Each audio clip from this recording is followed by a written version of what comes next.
Baraza la Usalama la Umoja wa Mataifa limelaani hatua za Marekani kumteka nyara Nicolas Maduro. Wawakilishi wa nchi wanachama wa Baraza la Usalama la Umoja wa Mataifa wakiwemo waitifaki wa Marekani wamelaani kitendo cha Washington cha kumteka nyara Rais Maduro, rais wa Venezuela.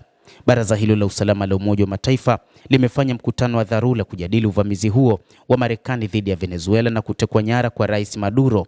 Mabalozi wa Marekani na Venezuela walishambuliana kwa maneno makali katika kikao hicho, huku Katibu Mkuu wa Umoja wa Mataifa Antonio Guterres akieleza wasiwasi wake kuhusu mustakabali wa nchi hiyo ya Amerika ya Latini. Balozi wa Russia katika Umoja wa Mataifa Vaseline Benzia amesema kukamatwa kwa Rais Maduro na Marekani kunatishia kuirudisha dunia katika enzi ya machafuko na dhulma. Shambulizi la Washington dhidi ya taifa la Amerika Kusini limeonyesha nidhamu ya dunia ambayo Marekani inataka kuweka.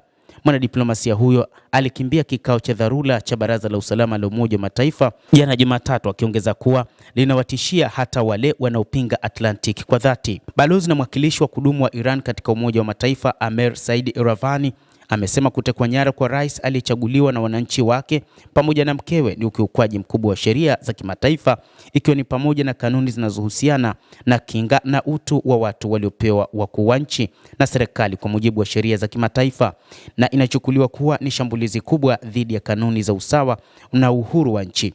Katika barua iliyotumwa kwa Baraza la Usalama siku ya Jumamosi, balozi wa Venezuela katika Umoja wa Mataifa Samuel Reynaldo Moncada Acosta alilaani shambulizi hilo la Marekani na kulitaka baraza hilo kuchukua hatua za haraka dhidi ya Washington.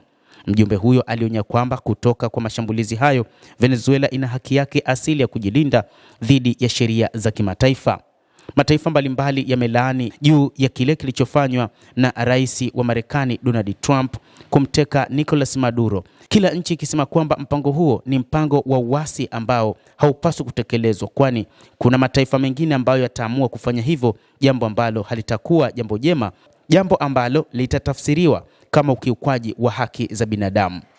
Hata hivyo, waziri wa mambo ya nje wa Iran, waziri wa mambo ya nje wa Cuba na Brazil wamesisitiza udharura wa kuwepo ushirikiano wa karibu na uratibu miongoni mwa nchi zinazostawi katika majukwaa ya kimataifa ili kukabiliana na mfumo wa ubeberu na kuunga mkono sheria za kimataifa na kanuni za hati za Umoja wa Mataifa.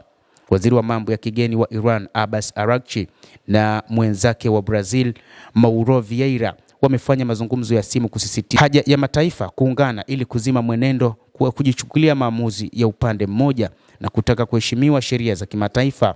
Akirejelea shambulio la kijeshi la Marekani dhidi ya Venezuela na utekaji nyara wa rais wa Venezuela na mkewe, Araghchi amelani kitendo hicho na kukielezea kama ukiukwaji mkubwa wa mkataba wa Umoja wa Mataifa na kanuni za msingi za sheria za kimataifa.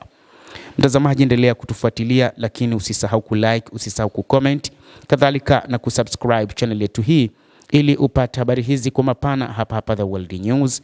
Mimi ni Adam Hussein, endelea kuwa nasi wakati wote, endelea kutufuatilia uweze kujua ni nini ambacho kinajiri katika ulimwengu kupitia hapa The World News, tutakujuza.